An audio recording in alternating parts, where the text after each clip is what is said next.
Abeno. Sanyisa okulaba. Kale sebo. Nange sanyisa okusanga. Tulira kaawo. Bannaye. Ogamba otya? Sigamba. Gebaleko. Kale. Obulamu. Nenguwunye nkwawa. Otandise kunjerega. Si kukujerega. Ate kati nze omwavu gwe mugagga ate munnaye. Era baavu muwunya nkwawa. Nkuyambe kisi? Nakali mukama wange. Wadde mpitawo nga ngende.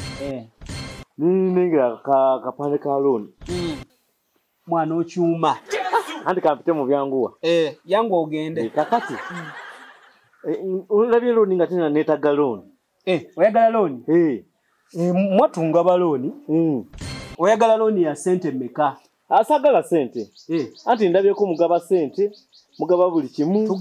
Tulina looni ya piki, sente, ettaka, bingi ndowooza nga bw'obisomyeko awo. Nziriga gye neetaaga sigirabyeko koko. Oyagala looni efaanana eti? Obuwulu bunzita. Obuwulu bukutte. Empewo ekiro. Amakyova olaba owunya. Naye kambuuze, ku looni zonna ze muyina, kamusa kumpayo ku looni y'abakazi. Nimpona obuwulu. Oli muwulu. Amakyova olaba engato ogiraba, yenna owunya enkwawa. Naye, oyagala looni y'omukazi? Mpone ku looni y'omukazi nange mpone ku buwulu. Ekyo kiwedde. Ntandika osasulanku mpola. Ekyo kiwedde. Gwe kakana kanzije. Tovaawo wano. Kale. Nkwatirako ku nsawo yange. Mulimu ku sente. Leeta. Oli muyinza okunziba.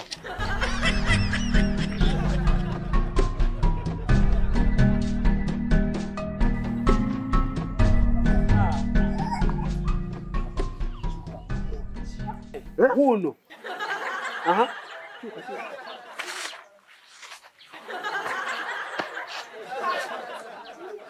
Koma.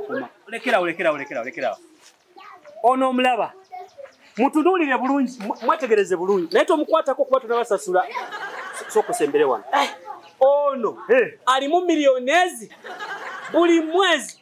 Njagala ompe emitwalo 2 paka wonoomumalirayo abeerewo kuwendagaano. Sasula. Wabula ondeetedde kintu. Sasula va mu kwogera nkola sente. Omanyi?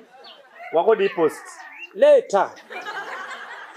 10 ezo 2. 2. Anti zino zaffe za transport. Gwe leeta 14. Nkwako 2. Gwe laba kyotutte.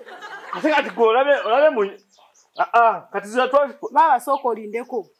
Akasajja koleetedde nga kaavu nnyo kano. Tunaamalako kasona na deposit. Gwe twega twala muntu omuulidde. Leeta oleme kusubwa ekimyula. Leeta sente gwe. Soko labe size gye nnimu. Soko laba size. Laba Gwe leeta sente.